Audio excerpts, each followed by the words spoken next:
It is certainly a different New Year's Eve upon us tomorrow, but if you're planning to celebrate in some of the same old ways, you might want to think twice. Joining us for tonight's 7 Up Front segment is Lieutenant Mike Shaw with Michigan State Police. Thank you so much for joining us tonight and giving us some of your time, Lieutenant Shaw. Not a problem. Thanks for having me. Well, let's begin with those gunshots in the air at midnight. Refresh us all on the dangers of that, because you really don't want to ring in the new year in jail.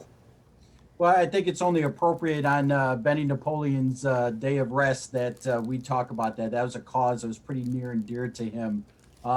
We got to remember when you go outside, there's really no reason to fire any type of gun up in the air. Once that bullet leaves, you never know where it's going to end up. And you really hate to be the one that injures somebody or actually kills somebody celebrating what we want to get rid of with 2020 and going into 2021. So, bang some pans, go outside and yell at 2020, do some different things, but leave the gun in the drawer. Don't be firing out there on those celebration shots. It's not worth it. And we so appreciate you saying that. A tough homegoing today for Sheriff Napoleon. Thank you for that. We know drunk driving arrests creep up during this time. So do you anticipate a similar increase with pandemic restrictions this year? It's our hope that everybody stays home and kind of celebrates at home with their pod or their group, as everybody's calling it now. But we know that that's not happening. Believe it or not, since the beginning of December, troopers at the Metro North and South Post, we've arrested 70 impaired drivers in the month of December alone. It's another thing that's just not worth it. You don't want to spend New Year's Eve in jail, because that's where you're going to end up. And even worse than that, than the fines and the costs and maybe losing your license, the fact that you may kill somebody will be something that you'll never get out of your mind forever. That's the ultimate price for impaired driving.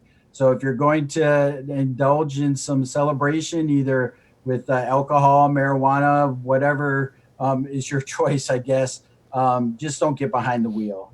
There's no need to drive impaired. Better yet, stay at home like we asked you to do, and you can drink at home. And the rideshare services are still out there. I mean, and they have safety precautions now, so you can call on them. Yep, you sure can. So, there's so many different ways to get home now than before. Getting behind the wheel impaired for anything is just not worth it. So we always tell people, if you feel funny, you drive funny. So just don't get behind the wheel, then you'll be safe. So we saw that tweet earlier State Police put out about celebrating safely, and it said, hey, bang some pots or shout 2020 away, as we all want to do. What are some other ways you would suggest for us to celebrate safely? Yeah, and just have a good time. I mean, we've been cooped up. We've had a tough year. Celebrate with family. Keep those standard precautions in place. We all can recite them in our sleep, probably, about wearing that mask and washing your hands and being socially distant. Go out there and support your local restaurant with some carry out. Stay home, enjoy that time, and then as we get closer into next year, when the vaccine becomes more prevalent, we'll be able to go back to maybe being a little bit more normal than we've been these last 6 months or so. Well, Lieutenant Shaw, hopefully you'll be able to celebrate as well, home safely, and Happy New Year to you. Happy New Year to you as well. All right. Thank you so much for joining us tonight. Alan. Thank you for having me.